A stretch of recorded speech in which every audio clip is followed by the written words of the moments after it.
পাকিস্তান আমলে জিঞ্জিরা সোনামিয়া করে একটা লোক নাম আছিল, অল্লগে আমার লগে ব্যবসা বাণিজ্য ছিল, ভুষামাল, চাউল ডাউল এগুলো নীতি বড় ব্যবসা ছিল। ওই সময় অর্থ মনে করতে 64,000 টাকা পাইতাম আমি পাকিস্তান আমলে, যখন 1 কেজি চাউলের দাম 2 আনা 3 আনা সর্বোচ্চ 4 আনা। ওই সময় 64,000 টাকার কত দাম। ওই সময় ভদ্রলোক ব্যবসায় মার খায়, মার খাওয়া যাওয়ার পর ওর সমস্ত সব কিছু সব ছিন্ন ভিন্ন হয়ে যায়। তা আমি গেলাম, যে টাকা দেওয়ার কথা ছিল, সেদিন ছিল বৃহস্পতিবার। গিয়া দেখি ওর দোকান পোশাক কিচ্ছু নাই, সব ভাঙচুর করে ওর 3 মিন খুললা মুল্লা সব নিয়ে গেছে। ইটারা বন্ধু খুললা নিয়েছে। গেলাম মূলত বাড়িতে গিয়া দেখি ওর ওয়াইফ হু করে কাঁদছে একটা পাখের ঘরে বসে। ঘর দুয়ার নাই, সব ভাঙ্গা, গোয়াল ঘরে গরু নাই, সাজানো গোছানো সংসারটা ছিন্ন ভিন্ন করে মানুষ লুটপাট করেছে, সবাই টাকা পাইতো, টাকা দেনা হয়ে গেছে। তাই ইটও নাই। তখন আমার দেখিয়া ওই সোনামি ওর ওয়াইফ খুব কাঁদলো, খুব কাঁদতেছে, বেশি বেশি কাঁদতেছে। আমি একবার গেলাম যে বোন তুমি এইভাবে কাঁদতেছো কেন, সোনামিয়া কোথায়? আরো জোরে জোরে কাঁদতেছে। কইতে কইতে হয়তো সে তো নাই, পলাইছে। বাড়িঘর কি হয়েছে, সবাই লুট করে ফেলছে, গরু সবাই নিয়ে নিছে। আমি যাওয়ার টাইমে দেখি ওই পাড়া দিছে সালার উপরে গিয়ে দেখি ক্যাত করে উঠছে একটা গরুর বাচ্চা ঘুরে থুইছে। গরুর বাচ্চা ঘুরে থুইছে, এই বাচ্চাটা মনে করা আছে আমি ছাওয়ালা উল্টে কিরে বইনি রে বস্তাকে মারে নিয়ে গেছে, বাচ্চাটা থুয়ে গেছে, অসুস্থ বাচ্চা, তাই থুয়ে গেছে, গাও গো ভরা শরীরে। তখন আমার ইচ্ছা জাগলো যে গরুটা নিয়ে গেছে, বাচ্চাটা শালা নিয়ে নি না, হতভাগা। তো আমি কি আপা অনেকক্ষণ কথাবার্তা গয়া, তুমি মনে কিছু না করো, বাচ্চারা তুমি বাঁচাইতে পারবে না, তুমি খাইতে পারবে না, আমি বাচ্চারা নিয়ে যাই। খুব কাঁদতে কাঁদতে আমার নিচে বসে বললো ভাই নিয়ে যান। খুব নিচ্ছে বুঝলো, খুব খুব ভালো, ওর এখানে অনেক খাওয়া দাওয়া করতো আমার বাড়িতে, খুব ভালোবাসতো। তখন যখন এই গরু ওকে সালাদা পেঁচাইয়া, তখন মনে করো আমি করলাম কি থুইয়া ওর এখানে ওর বাজার করলাম, 1 বছর চাউল ডাউল আলু মালু আবি যাবি সব বাজার করে দিয়ে এলাম, বোন তুই খা। শোনো আমি আসলে ওই সময় তার মোবাইল ছিল না ভাই, কইলে ফোন দিলে পাওয়া যেত না, কিছুই ছিল না। তো আমি বললাম বাচ্চারা নিয়ে সদরঘাটে আসলাম। তখন মনে করেন সদরঘাট হইলো নারায়ণগঞ্জের টার্মিনাল, বাস টার্মিনাল। এখন ওখানে মোড়ে টিন চলতো। তখন করলাম কি আমি কন্ট্রাক্টর বললাম করে আমার একটা বাচ্চা আছে, সামনে সিটে বসি, আমি তোরা 3 সিটের ভাড়া দেবো, সিটটা আমারই থাক। সামনে বসে 3টা সিটে কাঠের ওটার পার তলে লইয়া বইলেন। এক ভদ্রলোক অন্ত বাচ্চা তো গন্ধ পায়, অসুখ পচে মজা গেছে পায়খানা, গন্ধ পায়। ভদ্রলোক করছে কি, এই তুমি কি লে উঠছো হ্যান তেন, খুব বাজেই করতেছে। ভাই এটা আসলে রাষ্ট্রের একটা সম্পদ, দেশের একটা সম্পদ, এটা গরুর বাচ্চা অসুস্থ, আমি নিয়ে আসছি, একটু কষ্ট করেন।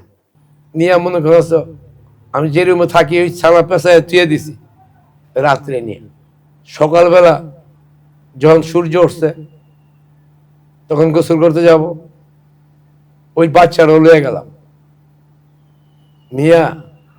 তখন ওই সময় আমি কুচকুচ সাবান দিয়ে গোসল করি, সবচেয়ে বেশি দামি সাবান ছিল, ফেমাস সাবান ছিল। ব্যবসায়ী মানুষ তো টাকা পকেট বেড়ে ছোট বলতে টাকা কামায়।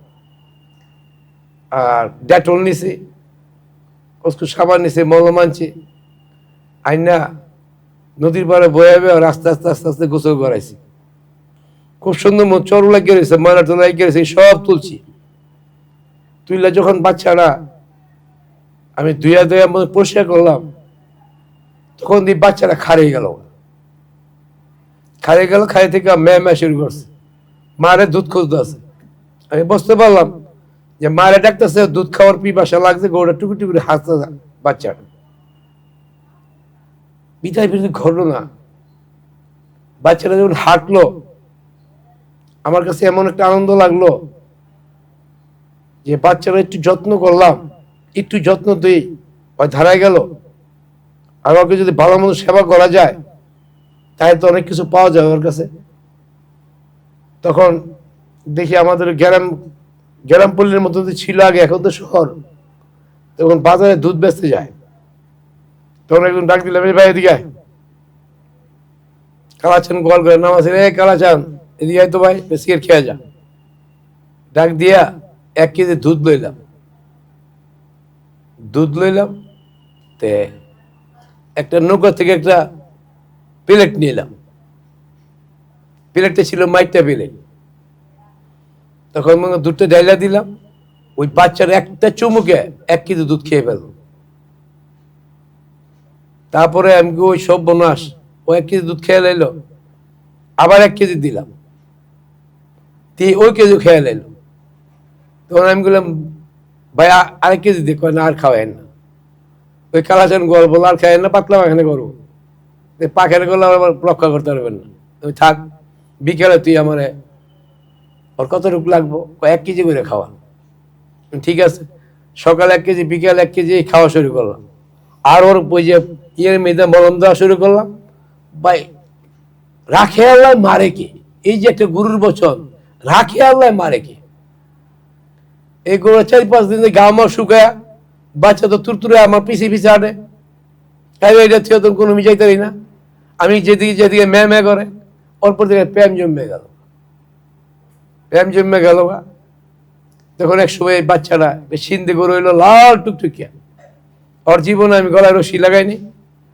আমার হাইটে যেত, খেত খেলাম, এসে কেউ হাত মুখও দিত না। আমি ঘুমাইতাম, আমার খাটের উপরে মাথা দিয়া, আমার গায়ের উপরে ঠেকতে হইব, গায়ের উপরে মাথা দিয়ে ঘুমাইতো। আমার রুমের মধ্যে পাখানা, পেশাব পাখানা কিচ্ছু করতো না। তে পশু কি জিনিস ওর থেকে শিখেছি, প্রেম, পশুর প্রেম ও আমাকে শিখে গেছে। তো অনেক সময় বাড়িতে রাগ করে বাপের লগে দেড়, কিন্তু এই বাচ্চার রাখিয়ে গেছিলাম আমার বোনের কাছে। আমি দীর্ঘদিন কিন্তু 36 রাষ্ট্র ঘুরছি, পৃথিবীটা দেখছি। নিশা ছিল গরুর প্রেমে, গরু কি দেখার জন্য। আমি তখন আমার বোনের কয়ে গেছিলাম যে গরুটা যখনই আমি ফেরত আসি, আমার গরুটা আমার ফেরত দিবি। আর বিনিময় বন্ধু কাছে তুই যে পালবি খাবি যা মতো, বিনিময় আমার বোন আমার কিছু লাগবে না, কিন্তু গরুটা আমার ফেরত দিতে হবে, বাইতেও। দেখেন আল্লাহর কি মেহরবানি, এই গরুর দুধ বেচা ওর বাচ্চা এরকম কইরা আমার বোনের পালায় শত গরু হয়েছে। আমার বোনের 4টা বাড়ি করছে এই দুধের টাকা দিয়ে, যার এখন কোটি কোটি টাকা দাম, মূল্যের শেষ নেই। যখন আইলাম, ওর নাম আছিল, গরুটার নাম আছিল ময়না। আমি যখন দীর্ঘদিন পরে দেশে আইলাম, ইচ্ছা ছিল না দেশে আসার, এরকম এই যে দেশের মধ্যে যুদ্ধ মধ্যে হ্যানতে নাগর বাগর এরকম হাবভাব দেখে আইসা পড়ছিলাম। আমি আইসেই চলে গেছিলাম, আমার ব্যাগটা থুয়েই দৌড় দিছি ওই আমার ময়নার কাছে। দেখেন এত বছর ময়নার প্রেম কিন্তু ভুলি নেই। আর বন্যার লোক দেখা করবো কি, গেটে গিয়া শুধু ওর গেটে গিয়ে ডাক দিছি, ময়না। আপনারা দেখছেন কিনা জানি না, রেজ্জাক একটা বই করছিল, রেজ্জাক কবুরি, অনেক স্বাদের ময়না আমার বাদন খেতে যায়। ওই সুবাদী নামটা রাখাইছিল আমার গৌড়ার নাম ময়না। ময়না ডাক দিছে, গোয়াল করতে রশ্মি সিরা, 2টা রশ্মি সিরা দৌড়ে আমার মাথাটা রাখছে আমার সিনাটা রেখে। জীবনের ইতিহাস। তখন দেখি গৌড়া যে ময়নারে দিয়ে গেছে কি সুগা সুতো, শরীরে হাড্ডি আছে, ওর শরীরে কঙ্কাল বানা রয়েছে। দেখে আর আমার বোনের কথা কইলাম না, আমার বোনের ডাকতেছে, যতই ডাকে, গরু তুই খাওয়া, আমার গরু ঠিক রাখলি না কেন, গরুর শরীরে হাড্ডি কেন? তখন মনে করছ আমি একটা হাঁটলাম, ঠিক গলার রশি মধ্যে ছুড়ে ছেড়ে দিলাম, আবারও হাঁটতে হাঁটতে আমার বাড়িতে এসে বললো। বাড়িতে এসা আমার চাটে আরো জোরে গরুটা কাঁদতেছে। ওর কান্দন দেখিয়া বলতে পারলাম না পৃথিবীর অনেক কিছু। পৃথিবীর মায়ে শেষ, একটা বোবা জানোয়ার এতটা বছর পর আমাকে বলতে পারে নাই।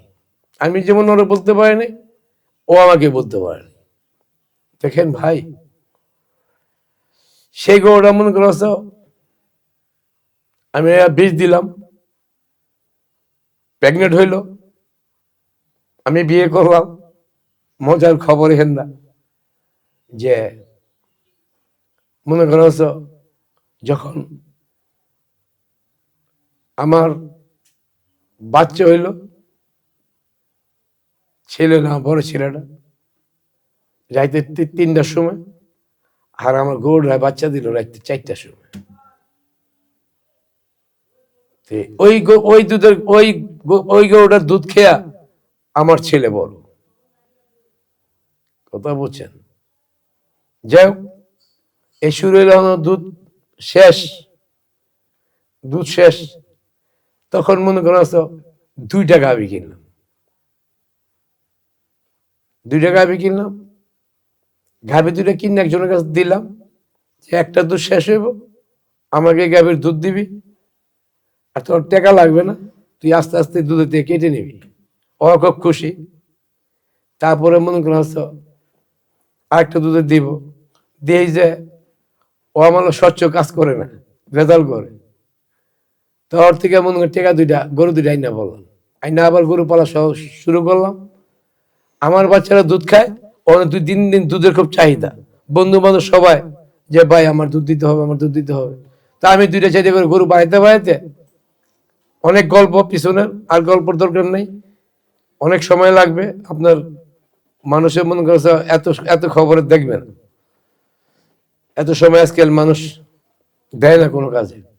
তখন এই মনে করছে ওখান থেকে গরু পালা আবার শুরু হইলো, আবার একটা 2টা করতে করতে করতে করতে যে আমার বাচ্চারা ভালো দুধ খাবে, অন্যের বাচ্চারাও খাবে। দেখছেন একটু কাজ করি এই সেক্টরে তুমি অভাব, দুধের অভাব, ভালো দুধের অভাব, ভালো গরুর অভাব। এই কাজ করা শুরু করলো। এই কাজ শুরু করতে করতে আমার মনে করছে জায়গায় ডেয়ারি ফার্মে